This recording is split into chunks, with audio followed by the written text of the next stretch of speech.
Bom, então eu vou conectar aqui essa garrinha de jacaré, ou né, ground, né, o GND, é o meu terra do osciloscópio. Então eu tenho que tomar cuidado que esse terra aqui, dessa ponta de prova, vai ser o mesmo terra da segunda ponta de prova que eu ligar aqui no meu osciloscópio. Né? Então se eu colocar esse ground, essa garrinha de jacaré aqui do osciloscópio, num ponto X, e da outra ponta de prova num ponto Y, com potenciais diferentes, eu fecho um curto. Então eu tenho que ficar atento a isso. Né? Então, vou colocar aqui no terra da fonte e vou coletar o sinal aqui. Veja que aqui no osciloscópio, ó, eu já tenho indicação. Eu estou usando o canal A, eu posso desabilitar ele aqui e volto a habilitá-lo, né, com essa indicação aqui. Aqui também, né, eu posso habilitar ou desabilitar o meu canal B ou meu canal 2, eu não estou utilizando ele. Então veja que o osciloscópio é um plano cartesiano onde eu tenho eixo X e eixo Y. Eixo Y eu tenho tensão e o eixo X é o meu tempo, né? Aqui dado em milissegundos.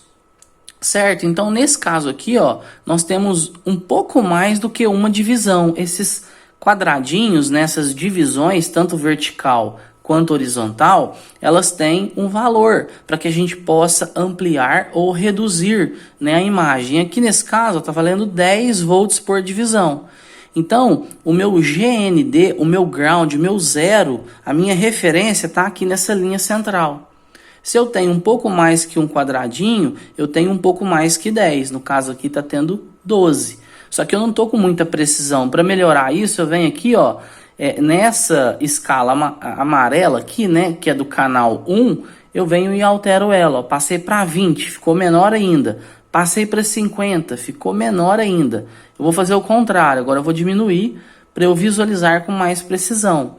Eu posso vir aqui, ó, nesse ajuste inferior, eu movimento o ponto, né, a linha em que eu quero representar o zero. Ó. Vou diminuir, eu vou jogar ela aqui, ó, nesse ponto aqui.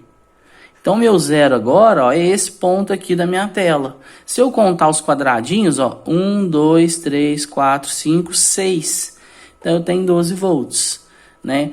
Então, basicamente, a gente tem que avaliar a precisão de cada célula, de cada divisão na horizontal, na vertical e na horizontal.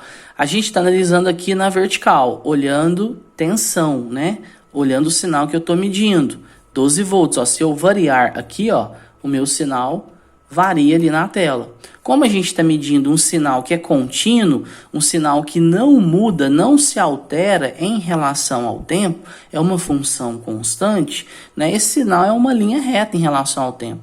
Né? Porque essa fonte é uma fonte que pega o sinal alternado da minha rede de alimentação, transforma num sinal DC, nesse caso aqui variável, de acordo com esse ajuste aqui. Então eu ajusto o sinal de tensão. Ah, mas vocês poderiam se perguntar, né? Para que eu vou medir um sinal DC? Às vezes é interessante medir um sinal DC. Você está investigando algum problema, alguma falha e não quer ficar pegando o multímetro toda hora. Você já está usando o osciloscópio, ou você quer comparar um sinal AC com um sinal DC, ou você quer comparar um sinal triangular ou dente de serra, um sinal em rampa com um sinal DC, que é seu sinal de referência, para você produzir algum outro sinal, como por exemplo um sinal modulado em largura de pulso. Então isso vai depender aí da sua aplicação. A gente pode então medir um sinal puramente DC aqui perfeitamente. Eu poderia ir aumentando o meu sinal, ó, perdi a escala. O que eu posso fazer? Posso vir aqui, ó, e aumentar, né, o que cada divisão dessa representa. Agora vale 5, ó, 5, 10, 15, quase 20, 20, praticamente 20, né, em cima da outra linha. Então tá aí a medição de um sinal DC. Aonde eu seleciono se é DC ou se é AC? Eu posso vir aqui, ó, é porque já está selecionado. Então eu seleciono canal 1, tá aqui, ó, acoplamento CC. Eu posso escolher CCA ou CCC. Como eu estou medindo um sinal CC, eu uso CC. Se eu quiser medir apenas a componente alternada de qualquer sinal, eu uso um sinal AC. Então, vou desconectar aqui, ó. E agora a gente vai medir o sinal alternado, né? Um sinal da rede. Aqui eu tô com a minha régua de tomadas ligada, né? Na energia, aqui ligada na alimentação, só que ela tá desligada. Eu vou colocar aqui um conector, né? Um plug. A gente tem que tomar cuidado que agora eu estou trabalhando com 127, né? Um valor alto, né? Isso pode produzir um choque elétrico. Então a gente tem que tomar cuidado, né? Quando a gente for medir sinais aí de amplitude alta, sinais com potencial de risco aí, né? Para o usuário, para o técnico, para o robista, para o estudante. Bom, tá aqui, eu vou ligar, né? Só que antes, o que eu vou fazer aqui? Eu já vou aumentar, porque o sinal da rede é um sinal com amplitude muito alta, né? Chega aí a próximo, um sinal de 127, vai ter um pico de 180. Então, eu vou deixar 50 volts por divisão. É um sinal alternado, eu vou deixar aqui o zero no meio da minha tela e vou ligar aqui a minha medida. Agora, ó, o que eu vou fazer aqui? Eu vou vir aqui e habilitar, né, a medida AC. Ó, habilitei a medida AC. Pronto. Que eu usei um outro recurso aqui, que é um recurso interessante que basicamente todo osciloscópio tem, esse auto scale. Quando você está fazendo alguma medida e você precisa ajustar amplitude, a frequência, né, o tamanho do período de forma correta para você visualizar o sinal de uma forma familiar, de uma forma interessante que você possa interpretá-lo. Aí você normalmente tem que mexer, tem que alterar algumas escalas. A escala vertical, a escala horizontal, se é acoplamento CC, se não é, às vezes o trigger. Então esse auto-scale já faz uma pré-leitura e ajusta o sinal automático para você. Veja que aqui, ó, a gente tem 50 por divisão, ó, 50, 100, 150, mais um pouco aqui, ó. Aqui eu não estou sabendo com precisão qual que é o valor de pico, mas está quase na metade, né? Está dando aí uns 175, entre 175 e entre 170 e 180 volts, tá? O que a gente pode perceber aqui fazendo uma leitura sem muita precisão. Na parte inferior, da mesma forma, ó, a gente tem 50, 100, 150, né? Então a gente tem um sinal simétrico. O que seria um sinal simétrico? Né? Um sinal simétrico é o que a gente tem a parte positiva igual à parte negativa, há um equilíbrio. Eu tenho no semiciclo positivo da minha senoide, que é esse pedaço aqui, ó, um pico de aproximadamente aqui 180. E no semiciclo negativo, um pico de aproximadamente menos 180. E aí esse sinal que é alternado, ele se repete aí infinitamente. A gente pode alterar também, eu não mostrei, mas a gente pode alterar agora a escala do tempo, que é o meu eixo horizontal. Então eu posso vir aqui, ó, nessa parte superior, tá até escrito aqui, ó, horizontal, e alterar a forma que eu quero visualizar o meu sinal. Isto é, quanto tempo vai valer cada divisão no eixo horizontal. Veja, está valendo 10 milissegundos. Se eu quiser visualizar o sinal maior, eu tenho que diminuir, né, quanto vale cada divisão no eixo horizontal. Ó, 2 milissegundos. Se a gente considerar 60 Hz, a frequência da rede, nós temos aí um período, que é o que não se repete, que é o tempo necessário para se completar um ciclo desse sinal periódico, né, isso é o período, eu tenho aproximadamente 16,66 milissegundos. Então, se eu contar aqui, ó, 5, partindo desse ponto aqui, ó, considerando que esse ponto, eu vou começar a analisar, ó, esse intervalo aqui todo, até esse ponto aqui. A partir daqui, o meu período se repete. Eu tenho 5 mili, mais 5 mili, mais 5 mili, mais um pouco aqui, ó, mais quase 2 milis, né? Então, com precisão, também a gente não está conseguindo fazer uma leitura, mas dá para perceber que está aqui por volta de 17 milissegundos, um período. Se eu pegar 60 e inverter, isto é, dividir 1 por 60, né, a gente acha o período que é o inverso da frequência. Tá aí o meu sinal da rede. Eu posso fazer medidas, né? Então eu posso vir aqui, ó, e measurement, né? Aqui, ó, esse botão, né, essa tecla é a tecla de medidas. Então eu clico aqui, ó, e eu posso selecionar as medidas que eu quero. Como ele já está com frequência selecionada, ele já colocou frequência aqui na tela, ó. É a frequência desse sinal, ele está medindo em tempo real, aproximadamente 60 Hz. E o valor de pico a pico, ó, tá dando 360 volts. Por isso que o pico de um sinal de 127, né, chega a um valor próximo de 180 volts. Né, 180 com 180, um valor próximo de 360. Mas eu posso medir outros valores também, caso eu queira. Eu seleciono aqui, ó, esse osciloscópio me oferece inúmeras medidas. Na verdade, todo osciloscópio tem muitos recursos aí de medida. Eu posso medir a amplitude, medir o valor máximo, o valor mínimo, o valor de pico a pico. Eu posso medir o overshoot do sinal. Posso medir o valor médio, considerando o número N de ciclos. O valor médio do sinal que eu estou extraindo na tela toda, né?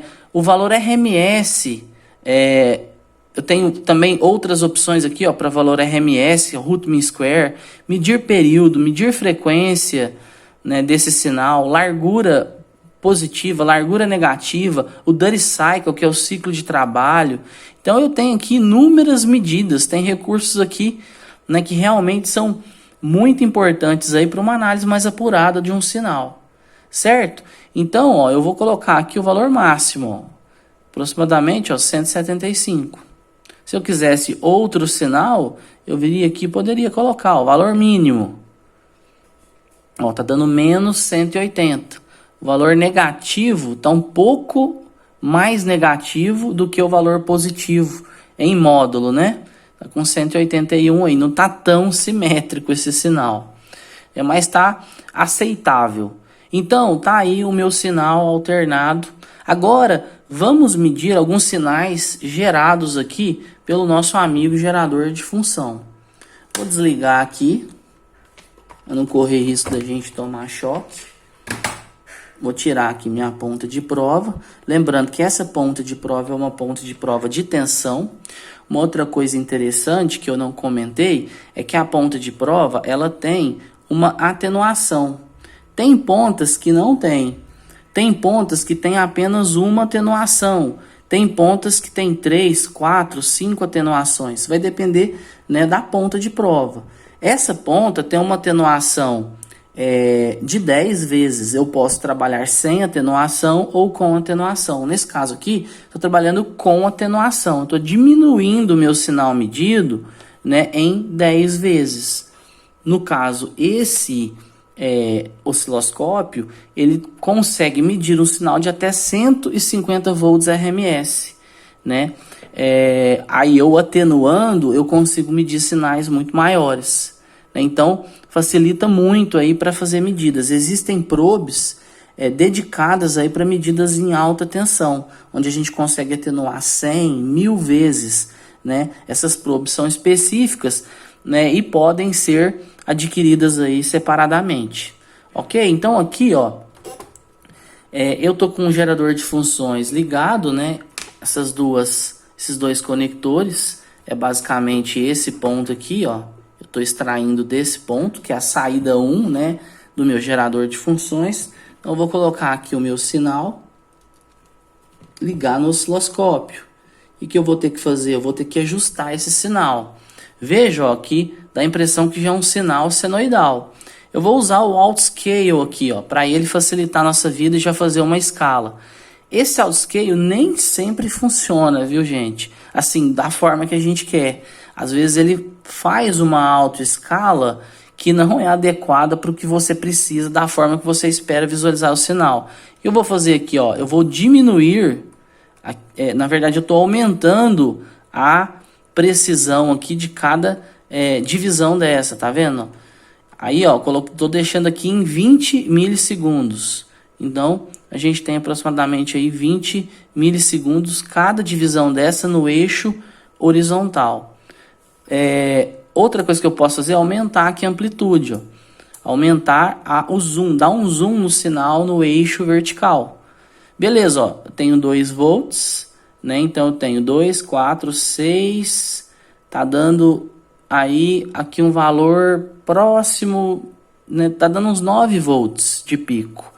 E na parte inferior da mesma forma, 2, 4, 6, tá dando quase 8. Na verdade eu falei 9, né? Mas na verdade tá dando quase 8. Aí, aqui no nosso gerador de funções, ó, eu posso selecionar a forma de onda. Se eu vier aqui em Wave, né, eu seleciono que forma de onda que eu quero. Ó, forma de onda quadrada. Veja que esse sinal é um sinal simétrico. Veja que esse sinal é um sinal simétrico. Né? Esse gerador de funções gera um sinal simétrico. Mas eu tenho que vir aqui, ó, e mudar. Né? No Outscale, ele não fez essa mudança. Eu tenho que vir aqui e mudar para sinal AC. Né? Eu mudei aí para um sinal AC. Como a frequência está muito pequena, né? Quando a gente habilita a escala AC, é como se nós habilitássemos um capacitor ali na entrada. Para frequências altas, o capacitor deixa o sinal passar sem distorcer o sinal. Para frequências baixas, ele distorce o sinal, tá vendo? Ele distorceu o meu sinal de onda quadrada. Porque a frequência ela tá a um valor baixo, ela tá aqui eu tô considerando a frequência de 21. Então se eu alterar aqui a frequência, eu vou mudar aqui. Vou vir aqui, ó, e vou jogar uma frequência maior. Ó. Já melhorou bastante aqui. Deixa eu diminuir aqui e aumentar aqui o meu abrir o sinal aí pra gente visualizar melhor.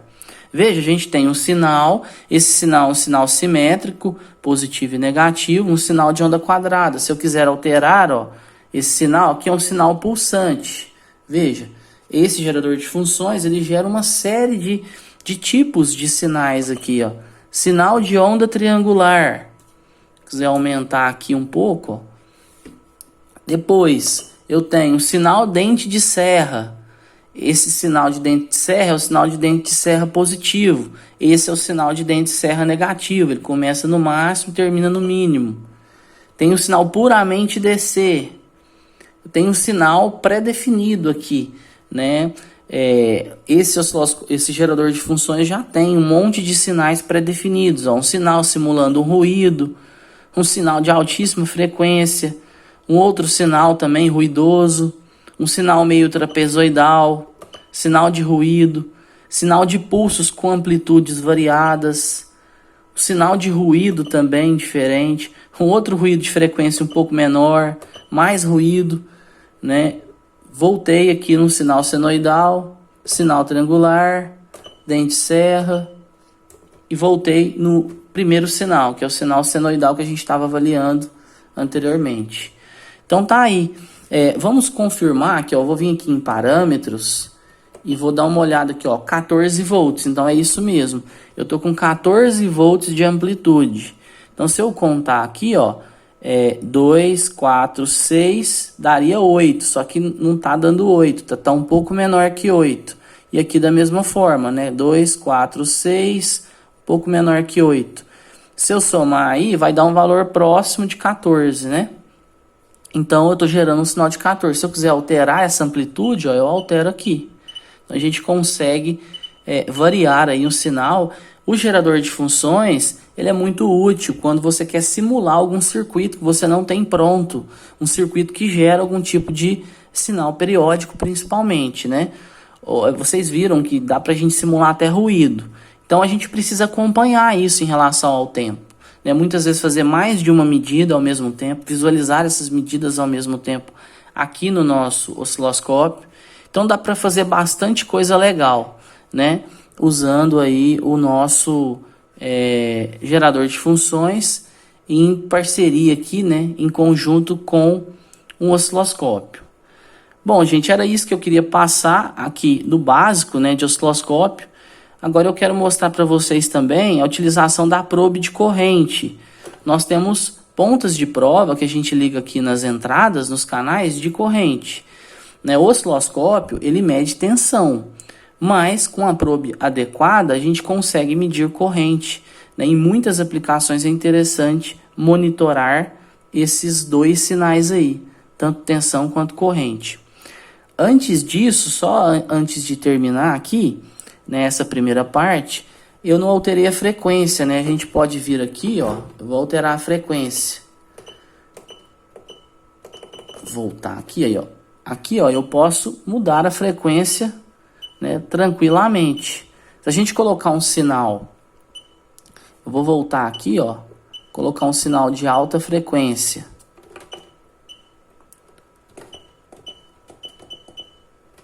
Se eu contar os zeros aqui, ó, que é unidade, dezena, centena, dezena de unidade, centena de milhar, quer dizer, dezena de milhar, centena de milhar, aqui é 1 MHz, ó. Basicamente, o que eu tenho que fazer? Eu tenho que dar um zoom, eu tenho que abrir o meu sinal, tem que vir aqui, ó, no eixo horizontal, não no vertical, eu tava pegando o eixo errado, ó, e abrir o meu sinal, pronto. Não, tá vendo? Ele já tá medindo aqui. Na verdade, eu contei errado aqui, né? Esse dá 100K. Né? Aqui é unidade, dezena, centena. É porque aqui, provavelmente... Aí, tá dando 100K, tá certo, né? 100 mil. Então, tá dando 100 mil.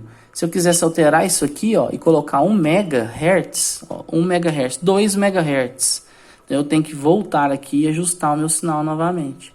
Tá vendo que com 2 MHz, ó, a amplitude já começou a cair? Se a gente observar aqui, ó, tem 10 volts de amplitude.